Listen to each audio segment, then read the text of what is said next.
You're watching Experience Comic Culture and Sales, streaming live daily to Facebook, YouTube, Twitch, and Twitter.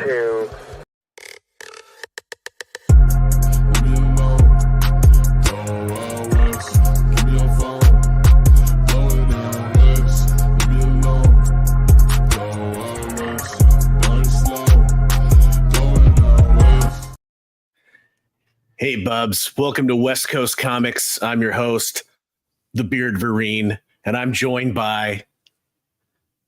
the confused guy. That's right. I think somebody missed the memo about showing up in costume, Bub. I'm dressed as a functional adult. Yeah, that's a good one. That's a good one. Hang on, I got to put on my geek glasses or else I can't see. Oh, there you are. Yeah, it's this like is me. That's me. You know. Happy spooky season. Happy Halloween to everybody. I am low rent Wolverine, Cyclops hating. Yeah. Best I can do without a mask. We have a very, very, very, very appropriate spooky season show for everybody tonight.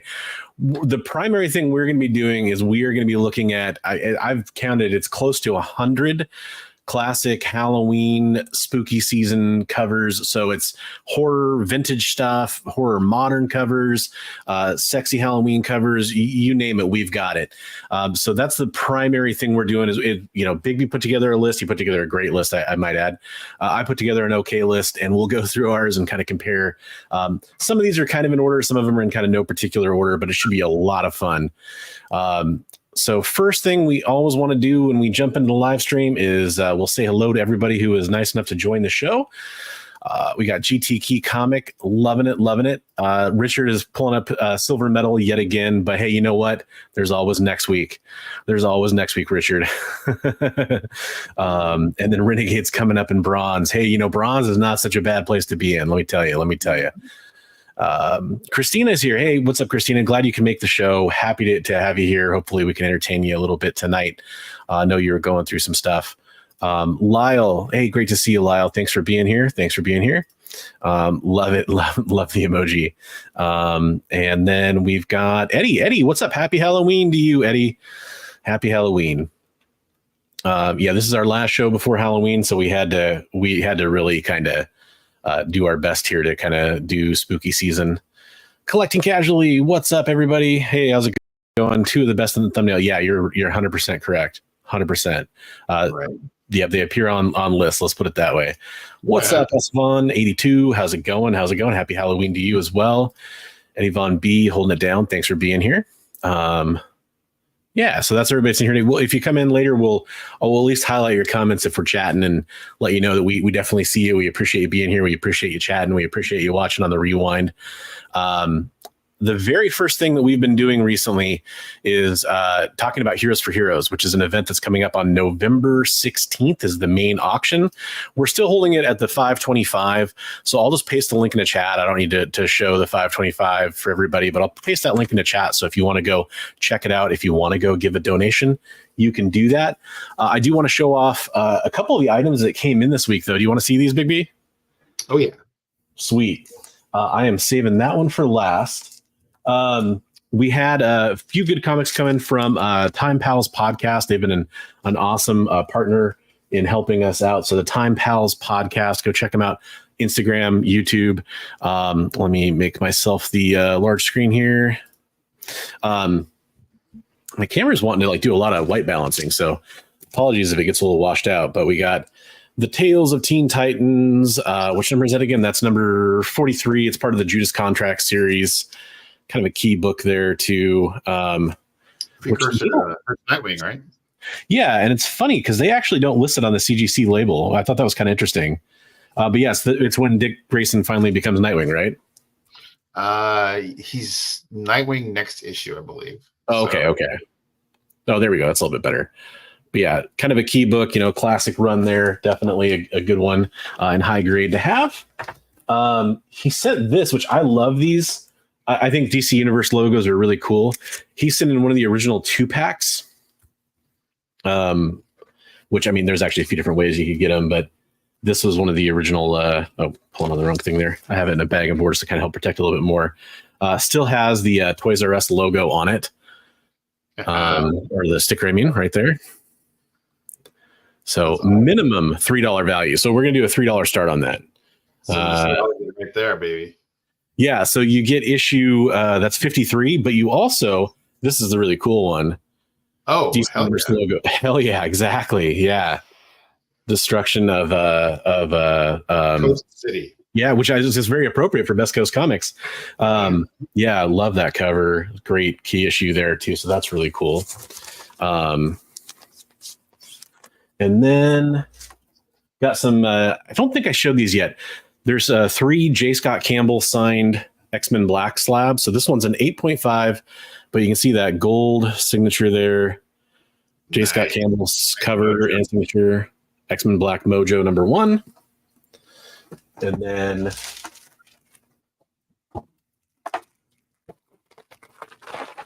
Magneto. This is a 9.6 X-Men Black Magneto with that J. Scott Campbell sig. I love that cover. That's so cool. I'll kind of let you shine the signature there a little bit, then I'll show you the cover without the glare. And then, not to be outdone,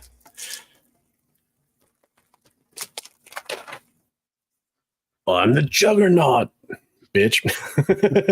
9.8 on that one, by the way. That one, if I'm not mistaken, it's a black signature on the bottom there, but you do get the 9.8. All those are, yeah. I love that. So very cool. And then we had anonymous viewer sent this in. They wanted their donation to remain anonymous, but they are a veteran. I will say that much. Oh, yeah, really getting. That's weird. That's doing that. Sorry about that. But yeah, they're a veteran. So I thought that was really cool that they decided to send in a couple donations as well. This is a Frank Cho wraparound cover. Wow. So, I mean, you can kind of see the wrap there. 9.8. So, and that's volume 5, #1.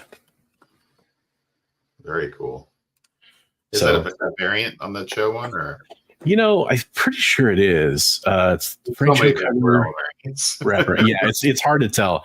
Dynamite, no stranger to doing the variant covers. As viewers, I didn't say at the beginning, we are streaming over on Big B's channel, my channel, and over on the EXP, which you see a lot of Dynamite content on the EXP. By the way, Big B, didn't you have something happen recently on your channel you wanted to mention? Oh yeah, since I got monetized, I actually have channel memberships available now. So congrats. We're doing something kind of similar to what Bronze does, and we'll do a monthly deal. So don't know how much I can talk about that, but watch for announcements on my channel. I'll do an announcement with more of that. But yeah, and thanks I've already got a couple people who've signed up. So thanks to the people who signed up. And that's cool. And we'll just say odds will be good because we're just starting out. Yeah, that's awesome. Well, yeah, definitely go check out Big B's channel to become a member over there. If the paid membership helps support him, he just got monetized. That's an awesome thing to do. And sounds like there's going to be some pretty cool perks that come along with that. So, and while you're over there, go sub him up and go sub up over on the EXP as well. You can find the membership on the community tab is the easiest place to find it. For sure. The next 3 donations are pretty cool. They come actually from an author, kind of, I guess, think it's safe to say a fantasy author, urban fantasy, Ben Zackheim. And he sent in Star Wars The High Republic #1 and a 9.8. That's the A cover there. That's really cool. Multiple appearances in that book. Oh, yeah. Tons of Jedi, tons of characters. And then he also sent in this Incredible Hulk Future Imperfect #1, so first Maestro. Very and that's a 9.8 as well. I hid the grade, but yeah, that's and definitely not one you see in a 9.8 very often. George Perez goodness. Yeah. Yep. That's really cool. And then he sent in Perez. So I didn't want to bury the lead here, but he also sent in the biggest book we've received so far. So in your minds, we got some big books already. We got some big books. I think this is the biggest book on the docket. Everybody ready? In the chat, throw us a guess of what you think this could be. It's a modern Grail key book. first appearance. So I'm curious. I have no idea what it is. Can I make a guess? Sure. I'm going to say UF4. UF4. That's a really, really close guess. I would say this is kind of in that same tier of books, basically the same strata. We'll see. Ooh, Spider-Gwen. Yeah. Okay. Maybe a different publisher. Maybe it's the first appearance of Harley Quinn. Oh my gosh. Yeah. Wow. So we really want to thank Ben for sending that in. It is a very nice presenting copy. It is not perfect. He had it like a VG. I think it's probably kind of more in the VF camp. I don't know how well this will focus, but that corner right there, you can kind of see that's the worst thing on the book. But other than that, it's a nice looking book. Yeah, no, but yeah. So, hey, who doesn't want that book in their collection though? I mean, yeah. Lyle says absolute Batman. I heard that Wonder Woman is going bonkers too. Yeah. And I think I stupidly didn't. I have a couple of copies of Absolute Batman #1 coming, and I like the first issue. I can't wait to read more of it. I think I totally spaced out and forgot to get any of the Absolute Wonder Woman, which I really wanted to get, like the Jim Lee. But yeah, oh well. Yeah, I heard some reviews, and they said they liked Wonder Woman. They liked Batman, but they liked Wonder Woman even better. Well, you know, she's real nice, bub. I love the little bub under your name, by the way. Oh, I guess I don't need to be the large camera there anymore. Yeah, so those were some amazing donations that came in. Great. Chip Zdarsky's Spider-Man piece, I believe, is en route. We're working on having Mission 22 themselves on as a guest. It's going to be kind of when Big B would be at work, so it's probably just going to be me interviewing their community outreach coordinator. Probably like a late morning show, so that should be really fun. And we're working on getting Mark Bagley on because he donated his sketch too. So definitely going to have a lot of fun stuff coming on. Well, yeah, still at shops, especially probably in New York, but not probably around me. Some people I was watching said they had slot at shows this weekend for $15. Yeah. So yep, I've kind of said I'm a little bit in a wasteland. It's not like a barren wasteland, but the shops that are around me probably won't have it. We still need to do that episode about. Yeah, we do. We have a common link. Cell phones. Maybe I could ask Comics Limited. Maybe he was lucky enough to secure an extra copy or something. Or you want? He's got some good connections. Oh, okay, yeah, no, cool. I mean, if you're willing, shoot me a DM, because I definitely wanted to get a copy just to have for the collection, and I'm totally fine reading the rest of them digitally. But if you know where, let me know, and then I'll let my Discord know after I order, so some other people can get some copies. If you want, that's up to you, obviously. But thanks for letting me know about that, Lisa. Always appreciate it. Hello, by the way, and happy Halloween. So I think we should do the Halloween cover stuff first, because we don't have a lot of news this week. And this could take a massive amount of the show. I think it's going to be really fun. I think next year we should probably do like a lead up to, maybe do like 10 or 15 covers a show, like the 3 weeks before or whatever. But yeah, it's going to be fun. I think that I had a lot of fun putting together my list, or my vintage list is really good. My other stuff, I was really kind of. Bronze was watching me have a meltdown on my cell phone this morning, like bemoaning how many great creators I just totally, it's fine. I mean, there's what I was discovering is, like, over the last few days as I was digging through stuff, I'm like, I had some stuff that was in my head. I'm just like, well, that's going in, but I wanted to kind of look at, some other stuff out there, and I was looking around. And I was like, man, there's some stuff here that I totally did not think about or remember. And I'm glad that I would spend some time looking, because there's a lot more out there. Let me present this here real fast. So for those of you that didn't hear what we're doing in the show, a lot of this show is going to be talking about our favorite horror and Halloween covers, you know, spooky season coming up, talking about why we love some of this stuff and what it means to us. I will tell you in advance, for some of the stuff, maybe if we'd had a lot more time, we could have found better images. Some of the stuff's a little blurry because some of it's real vintage stuff where it's hard to find good cover scans sometimes. And, you know, there's like some My Comic Shop and Key Collector scans and stuff we have in here just because good luck finding some of it, or at least, you know, at least I wasn't successful at it for a few of mine. We next year will be a little more on top of it. Yeah. Hey, what's up, Matt from Pop Sequentialism's in the house. I have a tattoo of that Stevens 3D cover.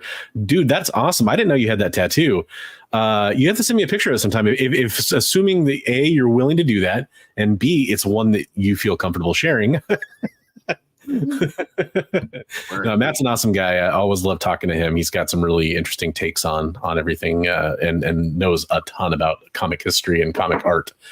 So cool dude. Let's start off with, I'm going to pull up a Bigby's vintage list, starting with his, yours were in order, right?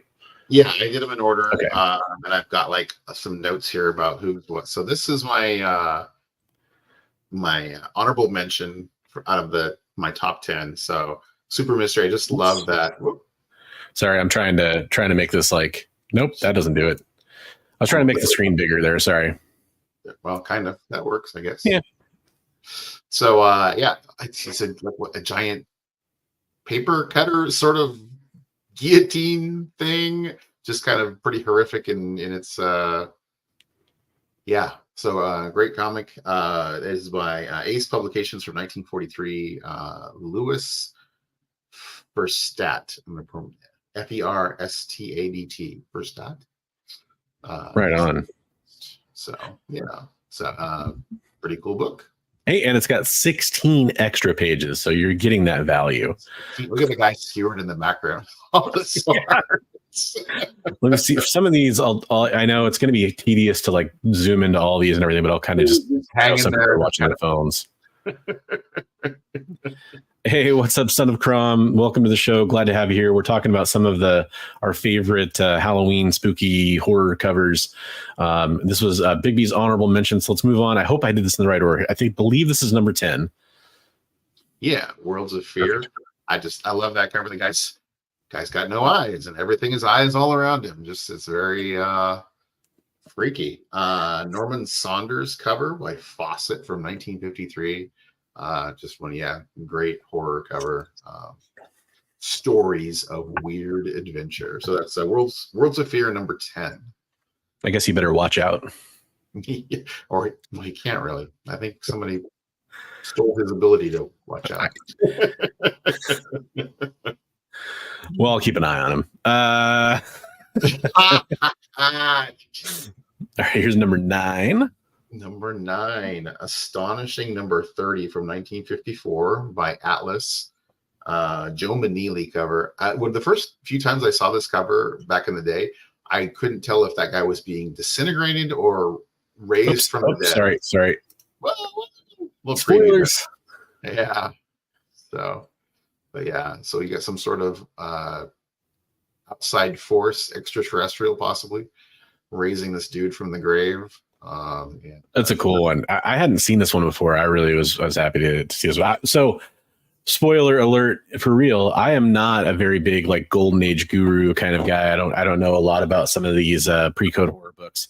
It's an area that I just never had much exposure to. So it was really fun doing this and seeing some of Bigby's picks and kind of. And so until you start looking at the price tags, you're like, oh God. Yeah, exactly. All right, you want to move on to the next one? Yeah, let's see a commentary on that one. But yeah, it's an early Atlas, Atlas, the company that became Marvel. So and Joe Manili. Nice. Tomb of Terror. So I found out that I love Lee Elias artwork apparently because a bunch of the other ones from here on out are going to be Lee Elias. But so Tomb of Terror number 16, 1954 from Harvey. Also, apparently, I love Harvey horror comics because I didn't realize how many of the great horror books, pre-code horror books, were Harvey books. Yeah. So Tomb of Terror number 16, 1954.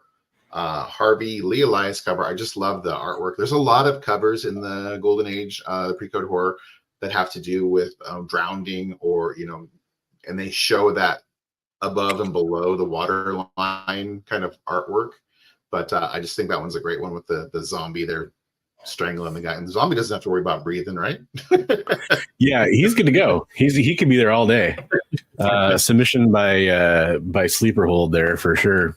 Right. You got the girl in the red dress in the background. And feel free, anything you have to say about them, Bronx. No, for sure. So it's funny. I came across a lot of the same ones, and I was looking at them earlier too. And you'll see a couple. We'll share them. But yeah, this was one that was kind of on my honorable mentions. I ended up with way too many. It was hard to make cuts. I was like, okay, well, I really went kind of with what appealed to me the most. Yeah. So. And you really love drowning people. I mean, that's just why. If there's one thing I know about you. Well, shh. Down low. I love this one because it's kind of a twofer. Yeah. So this one how often do you get a book that you could use for Christmas covers and Halloween covers? Yep. Apparently also I love Johnny Craig. Love his artwork. And that one I just love the motion, the anticipation and the motion. It's just like, you've got that whole he's got the posing is just so good. And tells the entire story there. So just an amazing cover. So that is Vault of Horror number 35 from 1954. EC Comics, Johnny Craig. A lot of these you're going to see are right in that 1954, 53, 54, which is like, they were really pushing the envelope, and that's why it all came crashing down. Yeah. No, this is a real cool one that I absolutely I dug it a lot. I can't. So it's kind of blurry there. Is that just design on the tag? I know it says Merry Christmas, but is it signed? To my something, to my, I can't remember what the rest to is. My wife, I think maybe. Okay. Merry Christmas to my wife, and he's gifted her a casket. So when we do Christmas covers, I'll just pull this one back out for Christmas next time. Yeah, there you go. Yeah, we'll definitely do something about this, like along these lines for Christmas.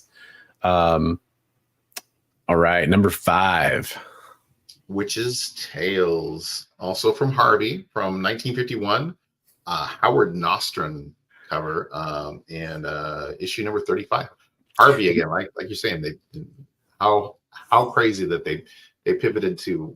Harvey was the people who were doing like Richie Rich and like Dennis the Menace and stuff, right? Rich and but this is the kind of stuff they were doing back in the day. By the way, if you're watching on the West Coast, this is like 3 minutes away, so we'll find out real fast. I just noticed the witch. Oh, that's the witch in the logo. I was like, "There's a witch in the background." It's in the logo. Yeah, so, and then the cat there. That's cool. Or is it a rat? It's like a rat. But yeah, love the guys. You can just imagine the sound that head would make clanking around in that bell. Instead of a clapper.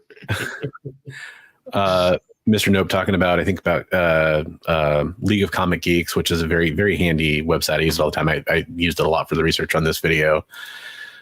Ted says, I wish I could remember this anthology comic from the early 80s. An artist paints a demon that comes alive.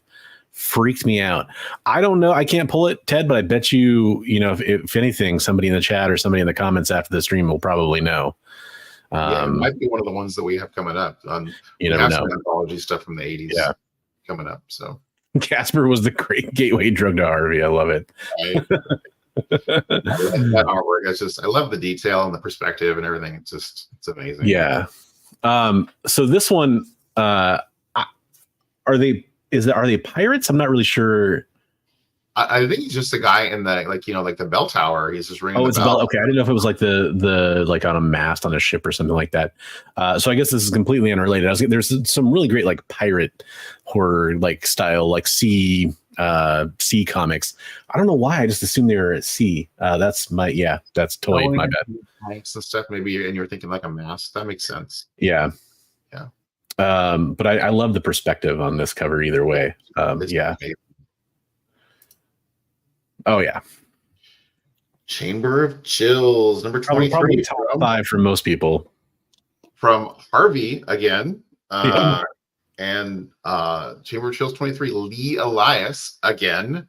So that's when I started writing down. I'm like, Lee Elias again? I'm like, wait, Lee Elias again? I'm like, wow, okay.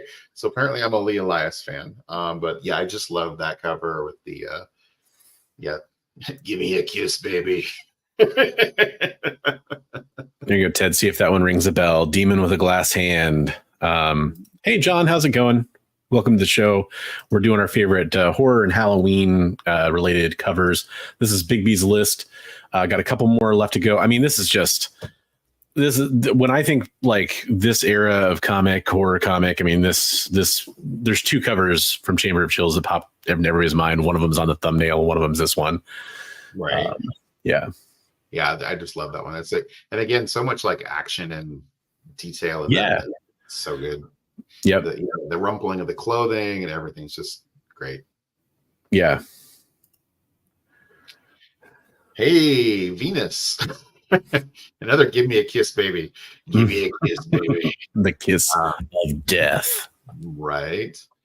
So we got Venus number 19, Bill Everett cover from 1952 from Atlas Comics. So very cool cover, another big classic.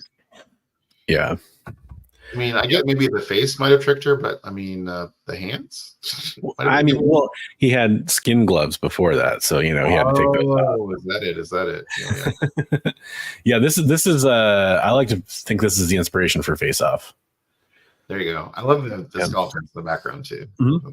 3 guys huddled in the corner. Yeah. Much.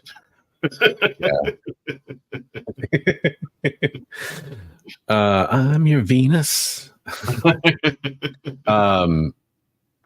Nobody wants to hear me sing. That's cool. Yeah, it's great. That's great. Yeah. Classic. Hey kids, don't play with uranium. Radium. Yeah, the radium. That's it, radium. It comes in the Cracker Jack boxes. Just don't play with it, right? So some of that white heat. Yeah, Black Cat Mystery number 50. Lee Elias. 1954. Harvey.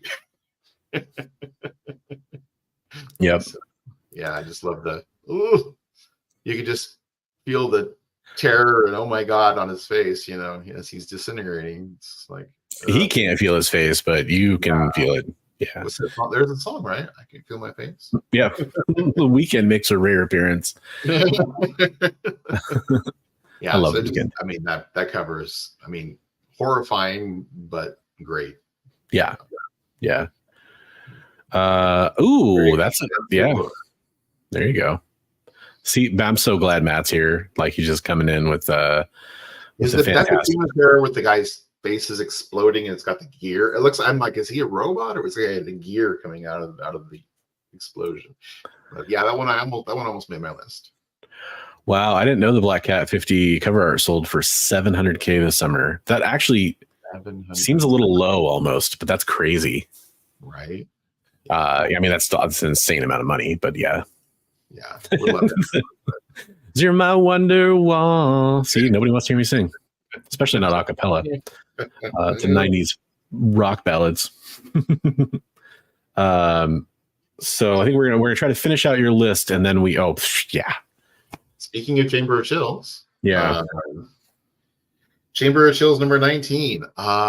What's the artist, Bronze? Is it Lee Elias? It's Lee Elias. Might be coming in to round out the list of the Eliases. Lee Elias, Harvey, 1953, Chamber of Chills. This is a super famous cover, amazing artwork. And that one is what's the band that had the one that image on the cover? That's what made it so famous. Oh, I don't. The Misfits.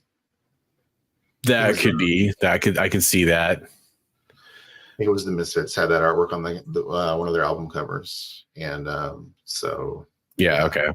So that made it even more famous. But just that cover is, oh my God, just amazing.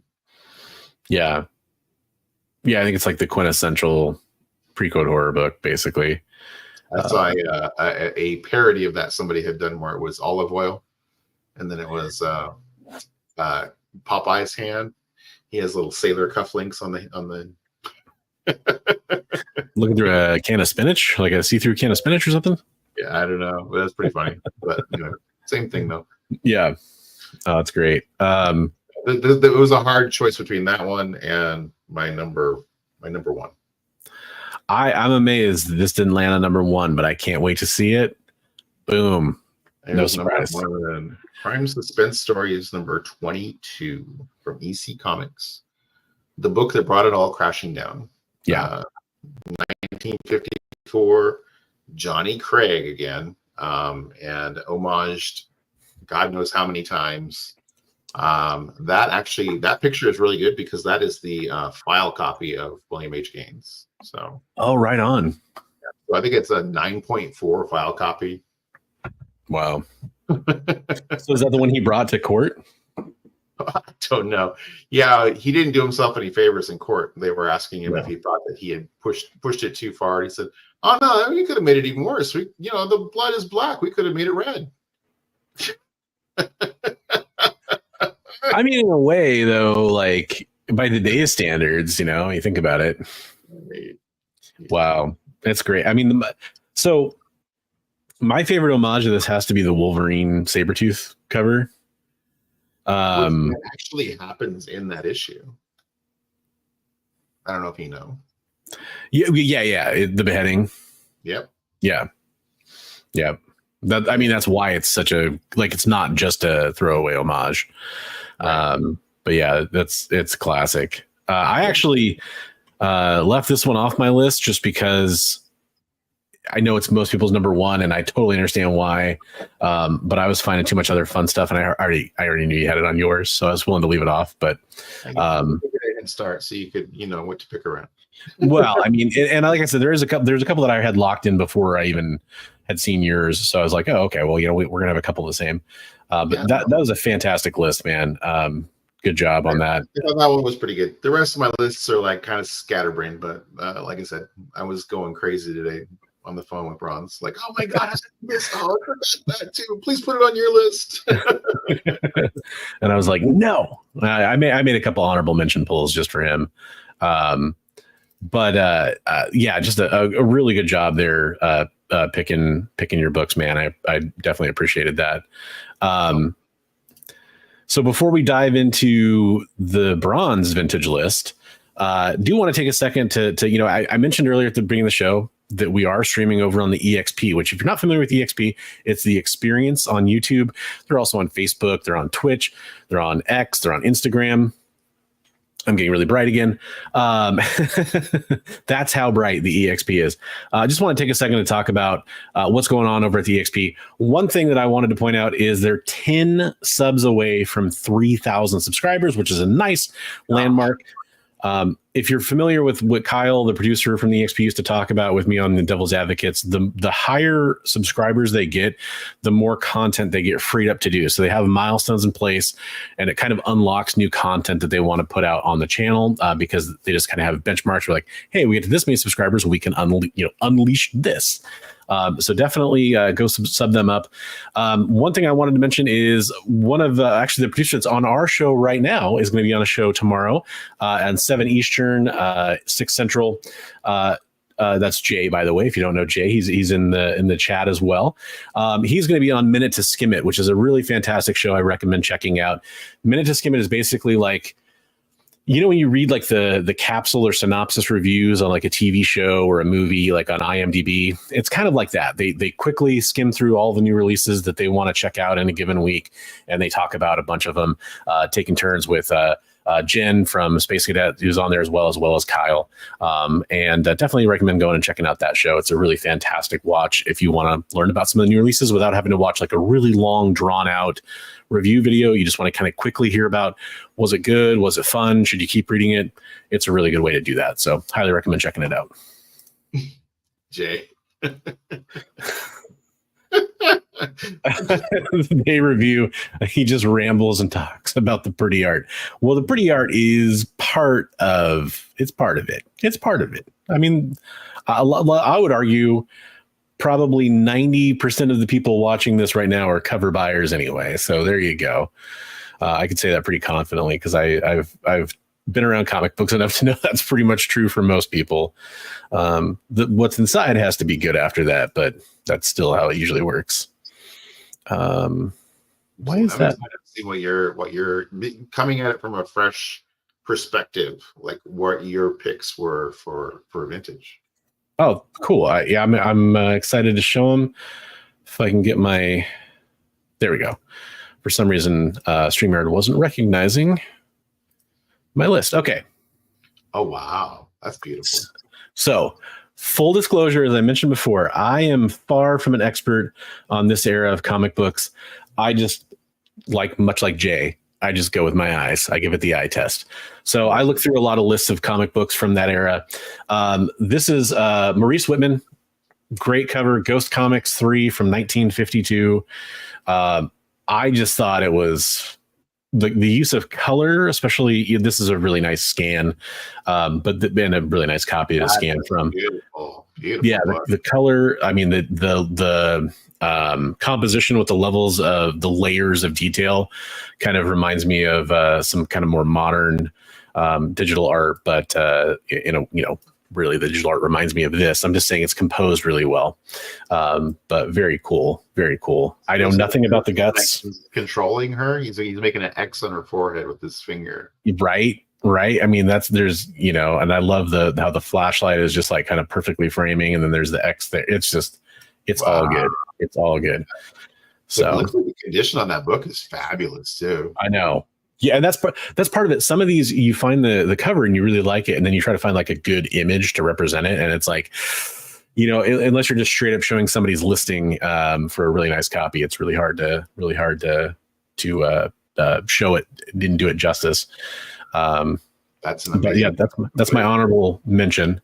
Before I get to number 10, which I'm going to start with Bob Larkin, Marvel Preview number 7 from 1977. Marvel Preview presents Satana. This is from Marvel, so it's a very, very nice kind of render digital copy scan. That's why it doesn't have the barcode box or anything like that. But just a really cool cover.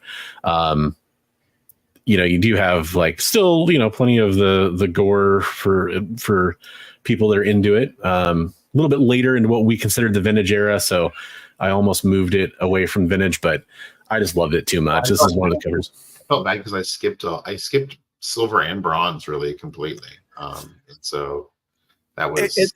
And that's why I kind of went back and grabbed some of those because I was like, all right, well, it's the stuff I know a little bit more, right. But I knew we had such good representation on that end of things. So that one is also important for another reason. Do you know what the other reason is for that one? It's the first appearance of Rocket Raccoon. Oh, right. In a magazine, yeah. Okay. Yeah. Yep. The Rocky Raccoon, but yeah, Rocket Raccoon. So. Yeah. For sure. I just love it. I'm looking for a nice copy of that one. Yeah. Man, if I found a copy that looked this good, I'd be super. My next one, I had to, I'm a Marvel guy. I had to do my best to get some Marvel books in here. This is, again, kind of near the end of what I would consider the vintage. We kind of called 1980 and older the vintage comics. Right. I just, this is maybe not as good of a actually scary cover, but I mean to get, all these characters on the same cover. The Legion of Monsters is just classic, great stuff. It reminds me of like the Monster Squad or all these great, things. Yeah, it's cool. I love that Ghost Rider is the one telling them all to stay back. Yeah. Ghost Rider's scared. But like Ringside saying, my lady and I love these Marvel horror books, good stuff. This is absolutely like the epitome of like Marvel, kind of Bronze Age horror to me. Just this kind of stuff. Love it. Tarot Witch of the Black Rose, definitely one in the modern. Yeah. Yep. Had to go with this one, Bernie Wrightson. Love that. Secrets of Haunted House 5. I think this was 1975. Look, jack-o'-lantern possessed cover. Like, how can you go wrong with that? It kind of speaks for itself. I love it, especially since to me, like, again, we'll probably do another one of these next year or something like that. This is definitely very Halloween, Right. So I got a Wrightson jack-o'-lantern cover in a collection just recently. Here, let me. Oh, wow, that's going to be. There we go. There we go. Yeah, I thought that was kind of cool. Another distinctively Wrightson jack-o'-lanterns. Yeah. Nice. Let's see. And do that. I ruined your whole thing. No. It's a little unwieldy, in my opinion, to like kind of properly switch to who's the larger and all that kind of stuff. Right. Maybe there's a smoother way to do it. I just don't know. That was a great cover, though. I love the light coming across the. Yeah, it's like a very dark cover, but yeah, and still has good lighting too. But it's got to be a pain in the butt to look for a high quality. You can just see all the on the black cover. This is I grabbed a digital scan of this. Should have just pulled my copy out and taken a photo, but look, I said I'm a Marvel person. I'm particularly an X-Men person, so you get the monster, Frankenstein's monster, on the cover of X-Men 40. I showed this comic off when I turned 40. I bought a mid-grade copy of it. Love this book. You can't go wrong with the classic X-Men and crossing over. Frankenstein in Marvel too, right? Yeah, it is. It's like a relatively good key on its own, as well as being some Silver Age Marvel goodness or X-Men goodness.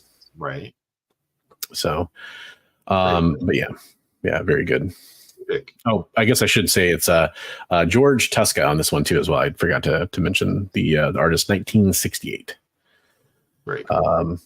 So yeah, hey, Chamber of Chills coming back, making another appearance. Lee Elias is going to be undisputed champ on this list by the time we're done. That's why I already kind of said what I had to say about this one. It's just fantastic. It's fantastic. The two Chambers of Chills covers are just. He was before his time, I tell you. Like his artwork is just amazing. Yeah. I love this one. This is Johnny Craig, Vault of Horror 16 from 1950. Just the use of composition, I guess, really for the lighting is just perfect to me. I love that it's not a solid black too. It's like all masked line. Yeah, that's really cool. Yeah. So I really dug this. Other like issues that are going to be a beast to get in high grade. Look at that, all that. Nigh impossible. But hey, this actually looked like it was a pretty nice copy. Yeah. I saw one that was way underrepresented on our list. That's for sure. Yeah. Love that one. Had to get some Frazetta on here. That's amazing. Yeah. This is really fun. I wish I could have found a clearer image of it because it's definitely a little grainy on the photo. But this is just some gorgeous stuff. I know this is from Creepy. There's a whole Dracula versus Wolfman arc that I haven't read in Creepy that this is part of. I know it's collected with some of the gorgeous Frazetta wraparound cover too that I've seen. I don't know if he did that cover just for the collection or if it appears somewhere in one of these magazines, but there's also some fantastic art just associated with the collection too. but I love Wolfman. Always kind of been into the werewolves and Wolfman, and this is just Frazetta goodness. Well, yeah, it's your family tree, so. Yeah, well, it's true. Yeah, everyone thought Sasquatch. No, Wolfman. Frank Cho would approve of that cover. Yes, exactly. Very cool stuff. Love that. Speaking of legends, had to go with Neil Adams here. Absolute fantastic. House of Secrets 88, painted cover. Just, I think haunting is probably the right, best way to put it. So. A book that probably is not going to be on either one of our lists is the Batman cover with the castle, where he's over the castle. Yeah, that would be a great one too. I don't know why I'm getting that exposure. Sorry about that. I'm apparently turning into a ghost. That's what's happening. Apparently, so many bright ideas. By the way, this is another one that it was almost impossible to find like a high quality scan of, which makes me think the quality on this one has to be pretty abysmal out there in the wild. Those houses from that era are really starting to jack way up in value. Yeah, makes sense. That just the bronze Ghosterine. Love it. So I got two more left here. We'll go with another House of Secrets cover. Well, that's a great one. There we go. Yeah, Jack Adler. Bernie Wrightson. I have the wrong note on here. It kind of threw me off for a second.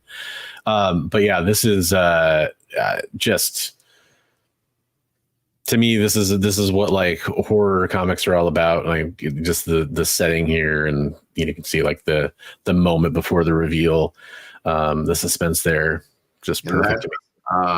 Which Marvel bullpen gal is that? Oh, I don't know. I'm sure we'll be schooled in a second here in the chat. Wow, somebody's gonna say it. Not Louise Simonson, right? It might be. I don't know. Oh wow. Somebody will say it in the chat. I'm sure.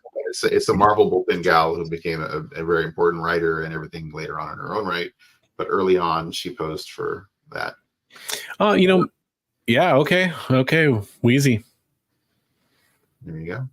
Very Wheezy, cool. Who later on became Louise Simonson. Yeah. Okay. Oh, that's such a cool cover. I love it. Yeah. And then, of course, my number one vintage, I had to go Chamber of Chills. Maura Lee Elias, taking basically the gold medal if you average both of our scores, I guess. Right. Yeah.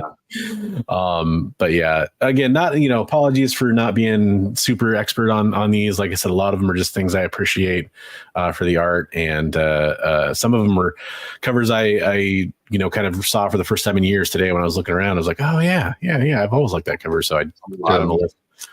A lot of my modern stuff, I'm probably not gonna be able to tell you who the artist is. I was just like, that's a great cover. I was like, I didn't have any info on it. For sure. No, yeah, it's tough. But yeah, so we have two more ordered lists to show. Should we go straight to modern, or should we take a detour to the spicier, sexier side of comic books? Let's give like 30 seconds so people can chime in.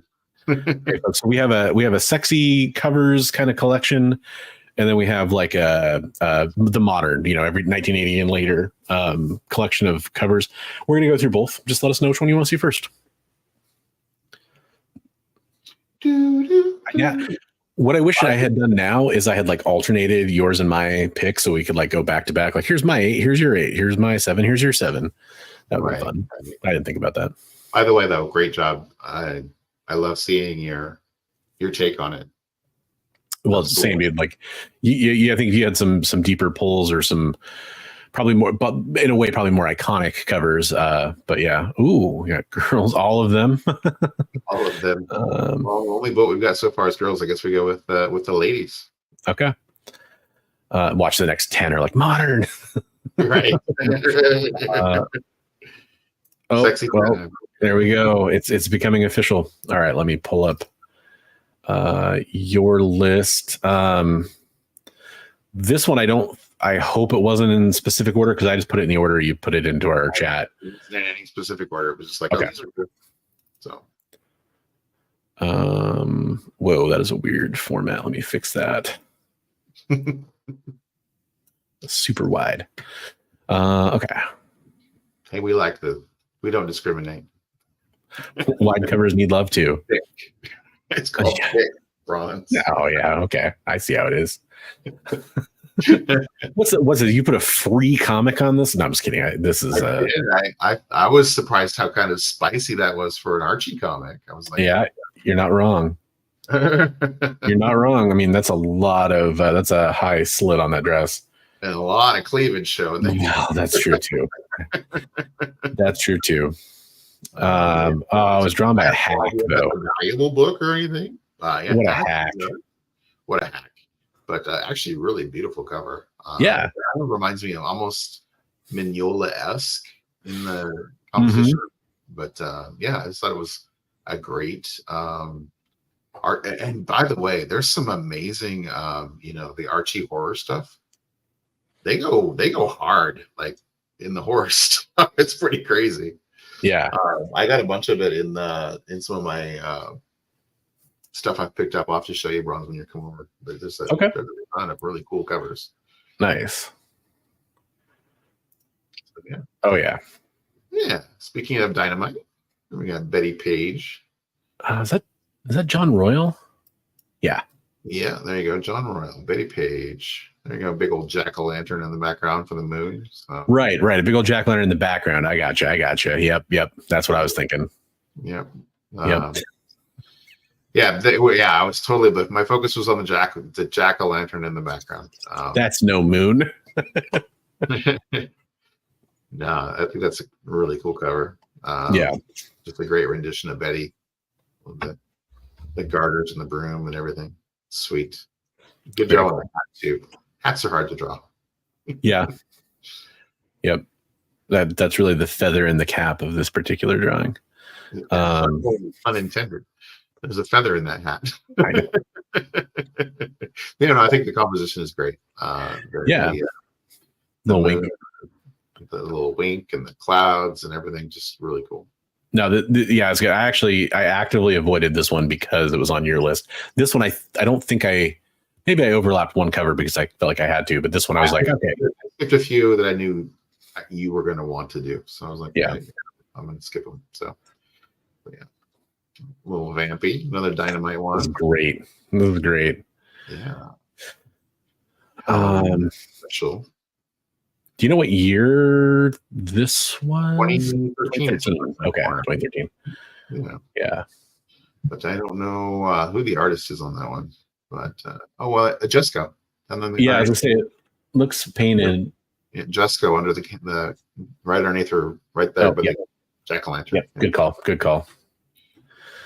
Yeah, very nice. I'm gonna okay. I will appreciate your comment and not read it for the class that is this show. Damn it. Oh man, friend of the channel, Ivan Tao, doing some awesome goodness here. This is a brilliant one. Great Grim Fairy Tales. I actually stole that right off the Instagram. Nice. No, and this is like a perfect use of his kind of style too. That's great. It's amazing. Love the most of the time you see where they have the broom, it's all like straight. This was all just like gnarled. Yeah, I like it. I like the hats all like ripped too and stuff. That's cool. Yeah, it's a very like almost abstract. Her hair is like, yeah, it's very cool. The way that because the way the like webbing and then the hair kind of almost like, yeah, very cool. Yeah, good choice. Thank you, Lady Death. Right on. That one's signed. I didn't even notice. Yeah, a lot of Polito signatures are going to be near the top like that. That's where he always signs. Right. But that's the artist signature. I was going to say, okay, who is the artist on that? Number one. Oh, it's down there in the corner by the My Comic Shop. Is his autograph? Well, yeah, I was just trying to figure out whose signature that was. 196. 196 is limited to 200 cover. There you go. Yeah. But yeah, just a beautiful picture of Lady Death there. Got like some wizard head. There was some more that were just like, I like that, just like a demure pose. They're not so raunchy. I went with a raunchier Lady Death cover, but I went with the nice version of it, which is not the version I own. It's one of the few naughty comics I own. Oh, Elias Chatzudis. Okay, there we go. I could see that a little bit, but it almost feels like, I don't know. It feels like maybe it's an older Chatzudis then. Yeah, it's beautiful though. I love the color too. Like the fall colors and everything, amazing. So very cool. Amber Ayrton, Nocturnals. That was a cool one. Not so sexy. Yeah. Not as sexy, but definitely. I like that sexy scarecrow in the background. Yeah, there you go. I like the aggressive line work. No, he's amazing artist. Very cool. I bet we probably missed so many fan servicey ones, I guess what I'll say. There's a lot. There was a lot that we could have. There was, like I said, too much good stuff. And David Nakayama, I can see that right there in the background. Yep, DNA. That's a cool one too. That's a little more than he usually does these days too, I feel like, because usually he's just doing the character. Here you get the that's not even a moon, that's like a window. I kind of thought it was a moon, but yeah, you're right. It's like a stained glass window. Interesting. And then the wolf head, obviously, that's cool. So a Grim Tales of Terror Halloween special. So love the Zenoscope stuff. Sometimes there's gonna be a few on mine. Keystone Comic Con limited edition. There we go. Okay, nice. So yeah, I love his artwork there. I cheated a little bit on this. This is not actually a comic book, but it is J. Scott Campbell. One of his fantasy prints or something. It is a Fairy Tale Fantasies calendar. That Campbell did. So yeah, just love the artwork on that. Thought it was really, really well done. Yeah. Again, I mean, the calendars and the prints and stuff he did that are associated with these, I love seeing it because I like J. Scott Campbell a lot. He doesn't do as much detail in his drawings anymore, I feel like. But this, you get all the different monkeys, you got the background, you get some detail in the room, he's actually filling it out, which I appreciate. Right. I think that this is a little different. That, like you're saying, a lot of people say nowadays that Campbell draws everybody the same nowadays, but I think this is more. But this is recent, though, I believe. But that's what I'm saying. It's on these for what, because they're his own stuff, I guess. I don't know, but he does more. He fills it out more. Ever since he originally started doing the fairy tale fantasy stuff, he's kind of kept it consistent in that. All right. Hey, K-pop. Good to see you. Okay, let's see. Hey, K-pop, how's it going? I was highlighting her comments while we're talking. Oh, got to get some Zombie Tramp in there. A little Zombie Tramp. Love it. Pumpkin Gas going on there. Bouquet? Bouquet. Okay, we're gonna go with Bouquet. But yeah, I thought that was a good one. I like the gutting of the jack-o'-lantern, the gourd there. You don't see that too often on a comic cover. That's cool. I was flipping through. I was trying to find something that was Coop that I could put up, but I love Coop stuff. Right on. And then I believe that's your final entry there, in no particular order. Another Betty Page. Yeah. Jack-o'-lantern, witch hat. It's got it all going on. Tombstones, a little bit of everything. Yeah. But yeah, just beautiful composition. I love that artwork. It's amazing. Nice. Good list. I appreciate all those covers. I kind of feel like I threw it together kind of slap hazard, but whatever. I mean, they probably all have stems, Jay. That's all I'm saying. He's got that one. That lantern has a pretty good smile on him, so Yeah, I mean, he's got the eyebrows now. He's definitely pleased. I'm looking forward to seeing, because this is your area of expertise, so I'm looking forward to seeing. Well, I do have some. So, I took maybe a little more effort on this list than some of the other ones because I have a reputation to uphold. Even though I'm not, it's funny. Like I have a couple of these kinds of covers and stuff, like the full full jack-lanterns. I don't know what else to call it. The full moons. The full moons. But I don't really have a ton of it. But yeah, I'm definitely familiar with a lot of the art. I did want to take a second before I show my list, though. Want to remind everybody, hey, we are doing the ad-free presentations for now. I'm hoping people are enjoying that a little bit more when we're not showing the ad breaks, but I do want to talk about some of the stuff we have going on over on our partner channel over on the EXP, which, by the way, just a few subs away from 3,000 over there. So go hit them up. They also have some great shows. We talked about Minute to Skim It earlier. Another show that I want to remind everybody about is somebody that Bigby and I are both familiar with. James from Mint Hunter Comics does some awesome claim sale shows over there. So you can check out his show at 8 Eastern, 7 Central tomorrow on the EXP. Check him out on Facebook, check him out on Twitch, check him out on X, Instagram, over on the YouTube channel, which the link for that is in the description below. He does some really nice books. Like he'll put up some really nice keys, some stuff you might be looking for. I think he takes some requests too. So he's got an extensive collection now that he's kind of shifted to doing more full-time sales stuff. So definitely go check out all of his stuff. He always has great books to offer. For sure. Yeah. And like you said, well, they were 10 away from 3,000 when we started the show, right? So I'm excited to see where they're at when we're done with the show. Yeah, it better be closer than 10, folks. Come on.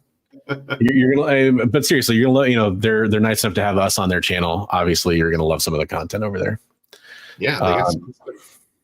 Appreciate it, Ted. Thanks for stopping in. Make sure if you're interested in some of the rest of the covers, check us on the Rewind. Yeah. Hey, what's up, Steve? How's it going? Hey. Long time no talk. I hope you're doing well, sir. So let's see. I got to remove that and then put up my list. 1 second, folks. Okay. Get that a little bit larger.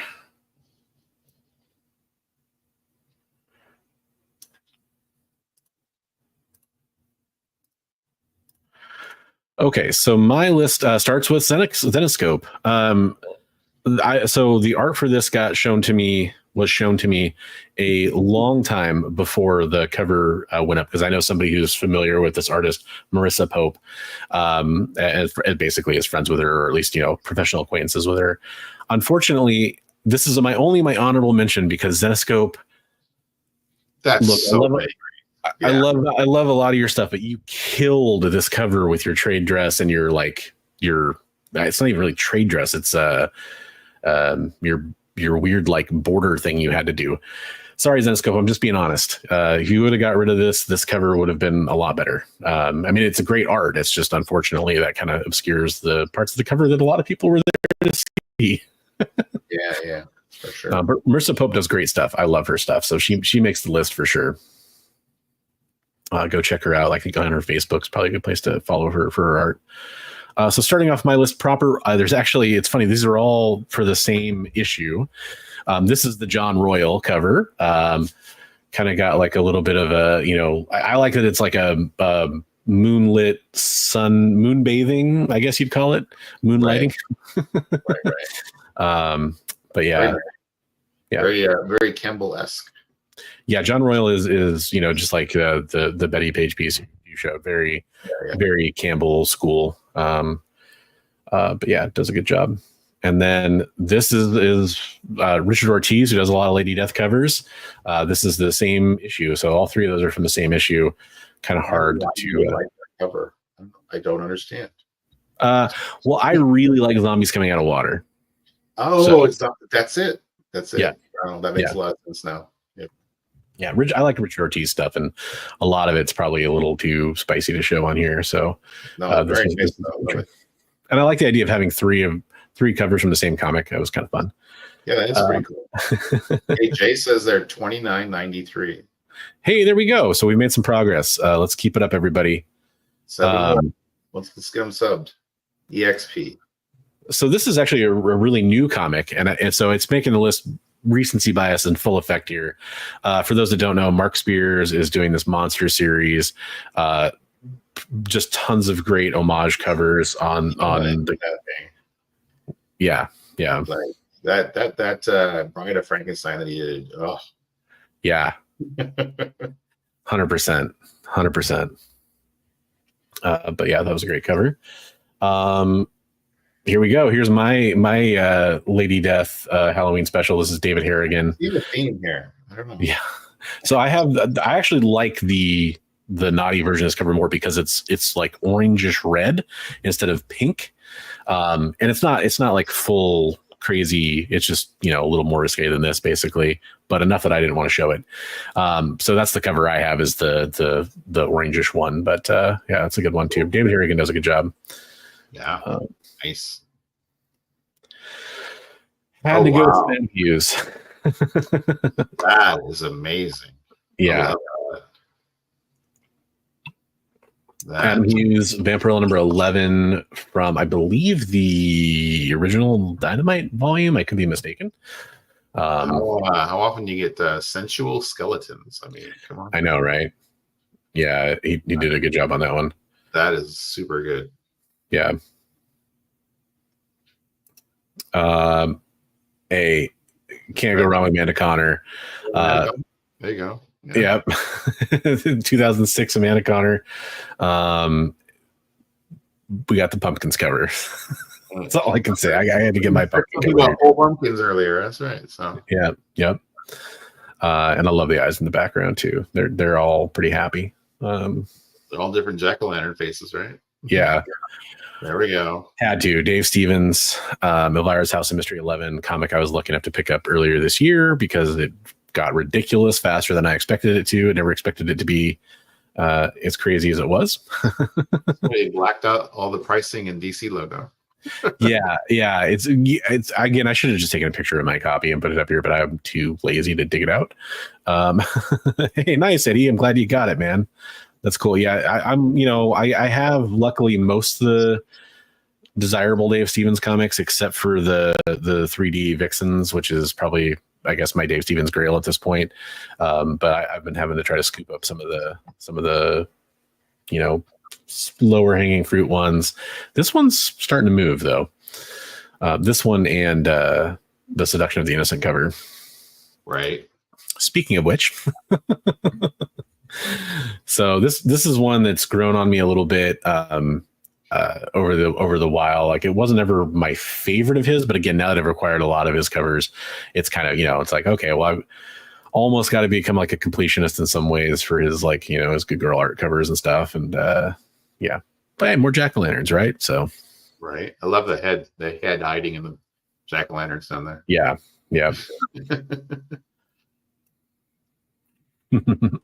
Good stuff. And then Tim Seeley. Ooh, love that cover. Yeah. This is a surprising one out there for people looking for kind of modern, sexy art covers. This one still demands a premium. Really? So, I got that in the collection. I didn't realize how it's pretty valuable, huh? Maybe it's just because of the season or something. When I went and looked, I was like, oh wow, it's actually going for more than I expected. I can't remember exactly what, but it was more than I expected. But that's a cover that's kind of always been in my mind. It's amazing. Yeah. And then last but not least, had to get some more Frazetta on here.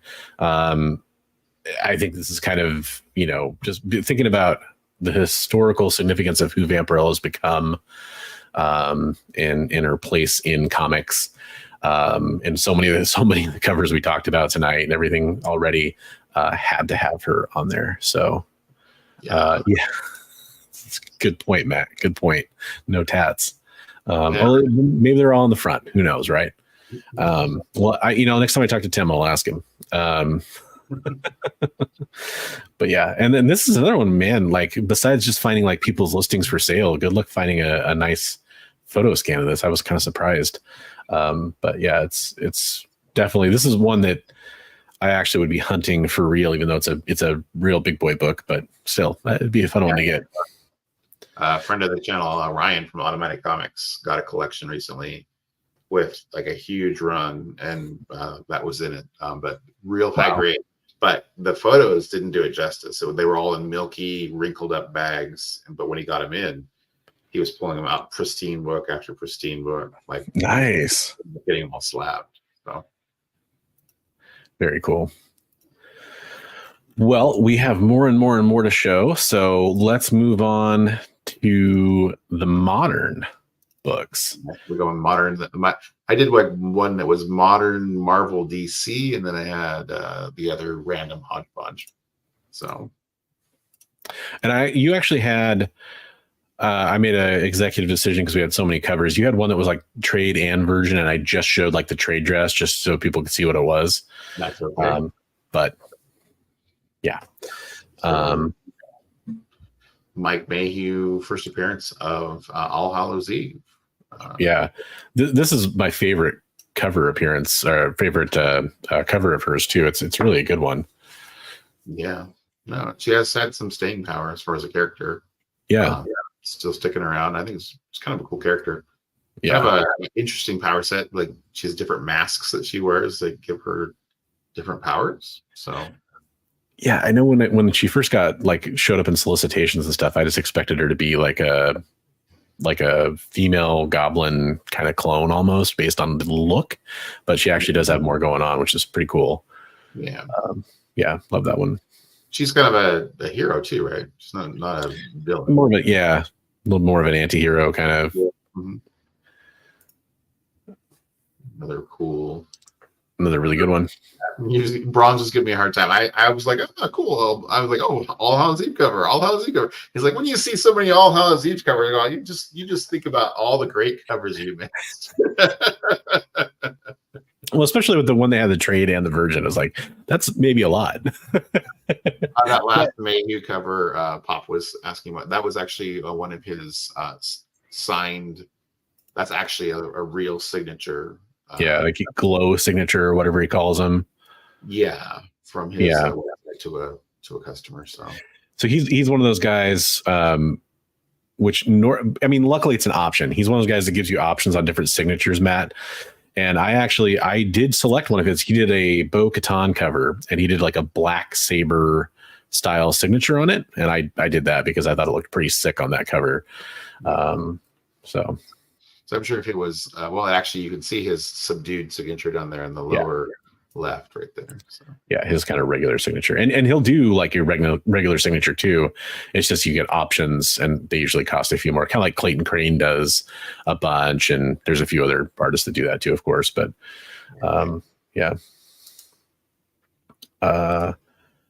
yes, classic. Bill Sienkiewicz. Pronounce it correctly. I don't know. Sienkiewicz is what I've always understood it to be, but when I was a kid, we always called him Bill Sienkiewicz. Mm-hmm. I know West Coast Avengers, he has a whole slew of, and he has a sticker even that says Sankowitz. But it's a great cover. Sienkiewicz, Storm becoming Bride of Dracula.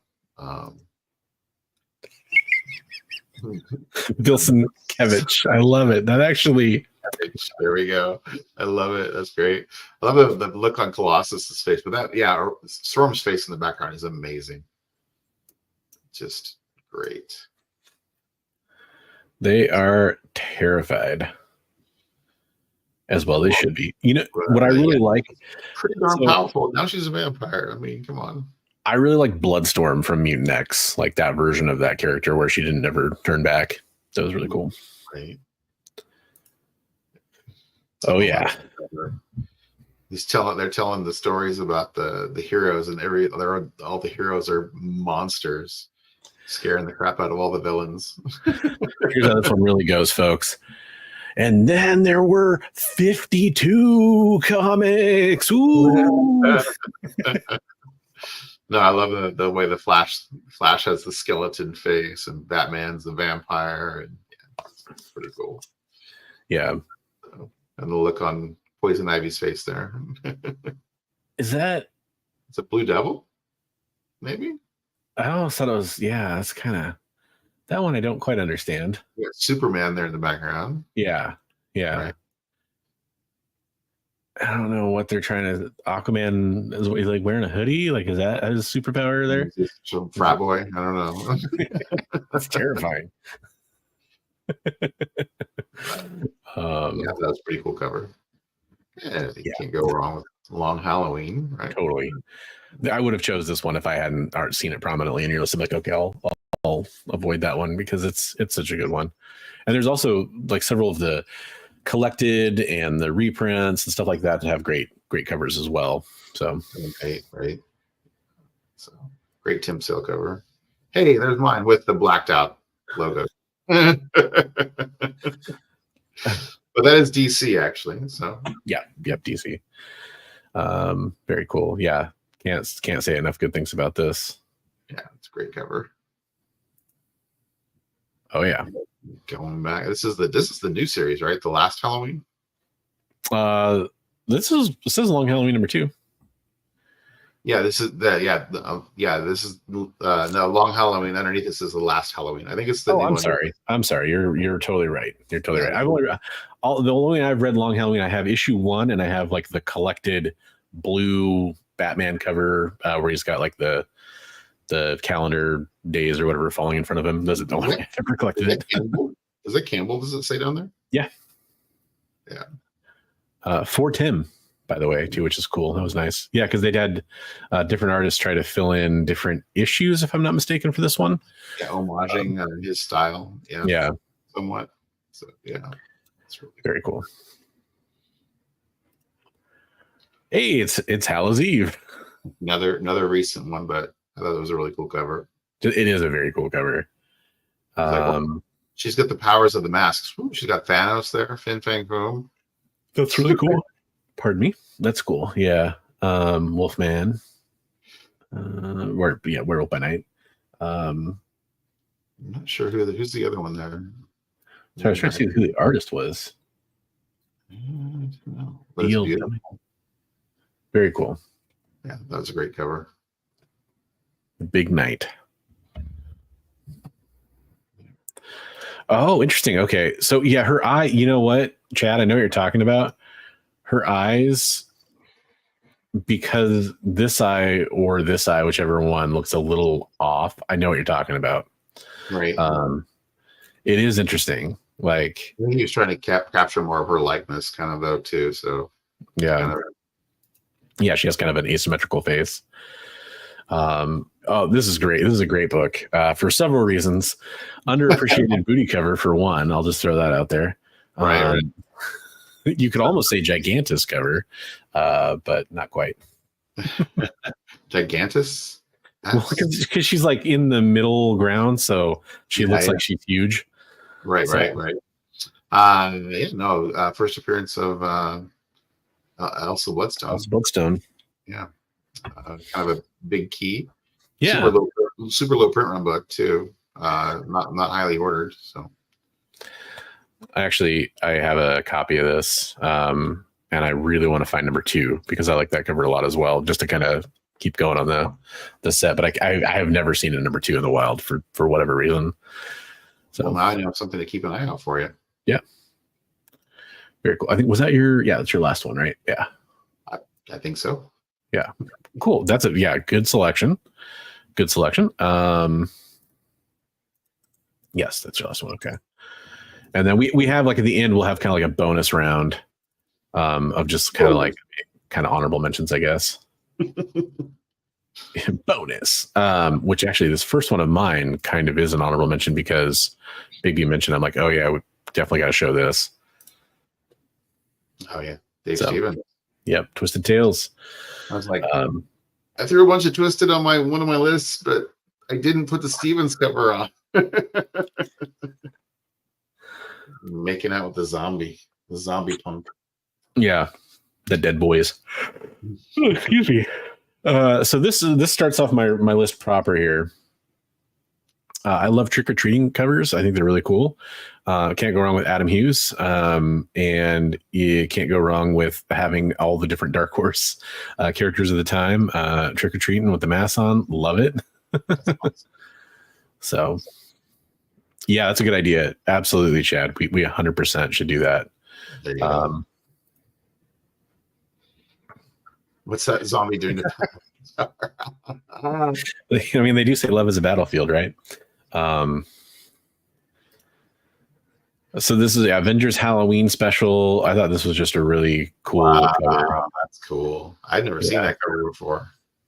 I'll zoom in on the kids real fast because you kind of see, like, again, it's kind of like a trick-or-treating cover in a way because there's a bunch of trick-or-treaters. And then I love the look on their faces. That's great. Yeah. And then you got all like the, oops, oh, hey, whoa, sorry.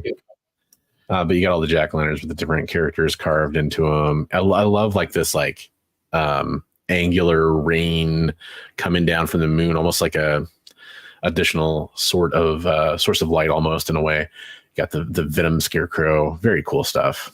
Love it. That's so cool. This Jeffrey Shaw was the artist on that one. This Taskmaster, that one in the foreground, right? Is that who that is? I thought the Punisher skull. Is it Punisher? I mean, it looks like the kind of like iconic like curl skull thing to me. Yeah, I was thinking was Taskmaster. Taskmaster was one of the. Is he Savage Avengers? He was in there for a while. Yeah. We talked about it earlier. The Bride cover from Mark Spears Monsters had to make the list on this kind of modern classics. That's amazing. So good. This was 100%. On the list. The only question for me is which one was I going to put on? Have a good night, Eddie. Thanks for watching along. Looking forward to seeing what your thoughts are on the rest of the lists we show. Yeah, absolutely. The nicest guy in the industry, Arthur Seidem. He was nothing but nice to me, but I've heard lots of bad stories. Right.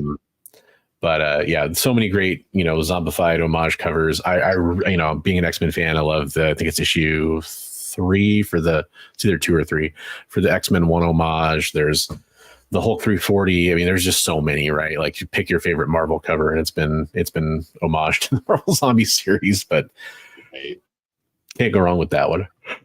Yeah. Love that book when it was coming out. It was amazing. It was kind of groundbreaking. Yeah, definitely. Speaking of zombies, it was hard to pick just one Walking Dead cover, and honestly, there's like 19 kind of came to mind because it's the armless jawless walkers, which Michonne. But this one, just because being a dad, all the zombies, Carl surrounded, the wraparound cover has a lot going for it. That is the time period where they did the first reprint of Walking Dead #1, and it's a bookend to that cover. It's the other side is Rick surrounded. Oh, right. Yeah, for sure. So it's Rick and Carl back to back. Yeah. Surrounded by zombies. Yeah, very cool. Yeah. Had to go. This is a Jeff DeCall. 1 in 25 for Something That's Killing the Children. It was hard to pick. I think I picked 2 Something That's Killing the Children covers. This one I've always thought was rad. This is issue 8. Gorgeous work. Love that. Got some Spawn. Absolutely. Yeah, got some Capullo in here with McFarlane on inks. Spawn 88. Love that cover. That's great. I got a bunch of the Spawn covers around this in the collection I picked up. Unfortunately, I didn't have this one, which kind of bummed me out. Just minor kind of bum out, but love that cover. Yeah, that's amazing. Had to get some Harley in here. Had to get some Frank Cho in here. That's right. There we go. Yeah. That's awesome. That man can do no wrong. Hey, that's the Wiener Dog from Liberty Meadows. Oh, that I was trying to figure that out. That makes sense. Yeah, okay. Yeah, I like it. The Wiener Dog, he appears all over the place in Frank's stuff. That's cool. Zach. Oh, there we go. Had to get Zach on here. GI Joe 43. Good Jeff. pick. Yeah. Good job, man. That's awesome. Love this cover. And every time this cover comes up, I have to point it out. People always want to know, so is that the character in the comic? No, the artwork like this does not appear anywhere inside the actual comic book. This is just kind of like a metaphor, artistic interpretation of the story inside, basically. But yeah, love that cover. Love pretty much all of Zek's G.I. Joe covers are masterclass. Pretty much all of Zek's covers. He can do no wrong. I mean, yeah. Okay, this is my favorite horror cover comic, modern horror. This is Nice House on the Lake #1, Wanted Comics exclusive, I believe, by John Gallagher. I love this set so much that I ordered 2. There's a trade dress, a minimal trade, and a virgin that were available for. I ordered 2 sets of it at the time. Ended up being like a kind of a classic modern cover already. Looks like just, if you look at it from a glance, it's like, oh, it's a sweet, bathing suit cover. But you really start to kind of dive in and it's just creepy hands. Skulls and everything everywhere. Skulls everywhere. Yeah. Love it. So that's awesome. Very cool.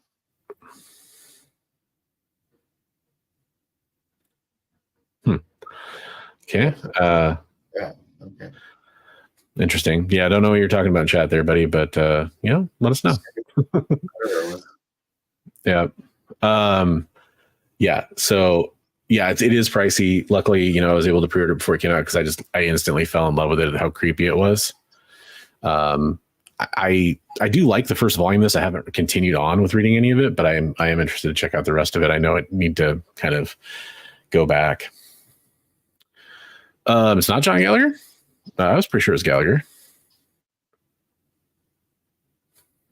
I don't know. I thought it was. I don't know. Yeah. But fun stuff. Yeah. So we have, we'll just kind of go quicker through some of our bonus books here.